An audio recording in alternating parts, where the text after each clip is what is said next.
Hoy, Skasa Clee. Skasa, yung nag-usap kami kagabi. Sabi ko, gawa mo ako ng kanta, duet tayo. So, Skasa, i-guess ko si Skasa dito, live. Papakantayin ko at the same time, i-interviewin ko siya. Bakit siya very successful? 135 million ba yung views ng kanyang ano? Checkin nyo nga, para tama. We are precise. Okay? So, yan o, para maganda. Nakakatuwa kasi kahapon di tayo nakapag-show. Nanonood na kami ng Sona. Okay naman, ayos lahat. Di ba? Walang problema. At the same time, ano ba? Maganda yung ganito, para nag-report ako sa inyo. Gusto ko lang, mamaya, kay Heidi naman, mamaya ho, papakita natin yan. Paano tayo nagkaroon ng isang gold? Diyos ko, we're so proud of this sports lady. Eka nga, sobrang proud about... Parang we are the world yan. Ang alam ko, we are the... So, mamaya po, meron tayong tribute, 30 years old, from Zamboanga City.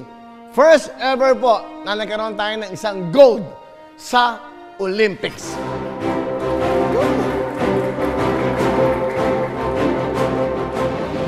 Para trivia nga, para ako si Kuya Kim. Alam niyo ba? Di ba? Matang Willie. Okay. Hindi, para alam niyo, meron nang dati nagkaroon ng gold. No, sa sold daw yan, di ba? Okay, pero explain natin yan. Pero hindi pa consider yata yung bowling na official sport dati during that time. So, talagang pinaka-official. Of course, yung, paalamin po namin yan. I-google natin nga yan. Para alam natin, para meron tayong kaalaman sa sports. Of course. Sino na yung nagpasikat sa atin sa lahat ng yan? And there was a time also, ang Philippine team, hindi ko alam kung 50 siyan, nag-number 3 tayo sa world sa basketball. Oh, hindi nyo alam yan. I-google nyo.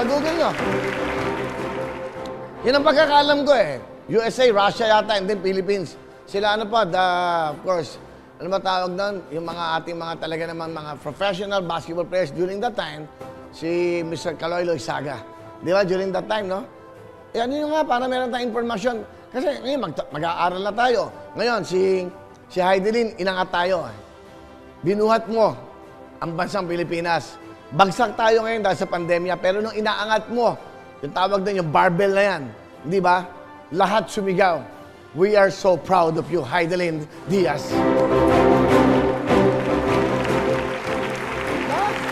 Hello mga kapuso! Ako po si Ipon. Minabati ko unang-una dyan mga kaipo natin, mga kaskwami ko dyan. Nagustuhan nyo ba ang video na to? Marami pa kaming inanda para sa inyo. Mag-subscribe lang sa Wowin YouTube channel.